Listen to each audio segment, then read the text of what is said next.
Cyberabad police commissionerate కార్యాలయంలోని public safety integrated operations సెంటర్లో వర్షాకాల సన్నద్దత, వాటర్ లాగింగ్ పాయింట్లు, ట్రాఫిక్ నిర్వహణపై ఉన్నత స్థాయి సమీక్ష సమావేశం నిర్వహించారు. Telangana metropolitan area urban development ప్రత్యేక ప్రధాన కార్యదర్శి జయేష్ రంజన్ అధ్యక్షతన జరిగిన ఈ సమావేశంలో Cyberabad police commissioner doctor M Ramesh, HYDRAA commissioner A V Ranganath, GHMC commissioner సృజనతో పాటు వివిధ శాఖల ఉన్నతాధికారులు పాల్గొన్నారు.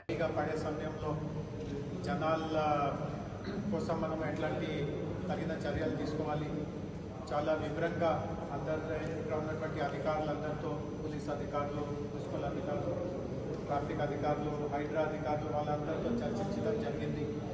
ఈ ప్రాంతంలో నీటి నిల్వ ఎక్కువ ఎక్కడ అవుతా ఉందో అక్కడ ఇంజనీరింగ్ వర్క్స్ ఎట్లాంటివి చేయాలి, కూడిక ఎట్లా తీయాలి, ఛానల్స్ ఎట్లా వెడల్పు చేయాలి, ఛానల్స్ ద్వారా చెరువుకి వాటర్ అనుసంధానం ఎట్లా జరగాలి అని 2-3 దగ్గర ప్రత్యేకంగా చూడడం జరిగింది. కానీ ఈ ప్రాంతంలో ఉన్న వాళ్ళు ఎక్కువగా ఇక్కడ ఐటీ కంపెనీస్ ఉన్నాయి, ఇతర సంస్థలు ఉన్నాయి, అందులో పనిచేసే వాళ్ళు ఉంటారు. వాళ్ళ దగ్గర నుంచి సాధారణంగా ఒక ఫీడ్బ్యాక్ ఏం వస్తుంది అంటే ట్రాఫిక్ ఆ సమయంలో, వర్షం పడే సమయంలో ట్రాఫిక్ బాగా ఎక్కుతుంది.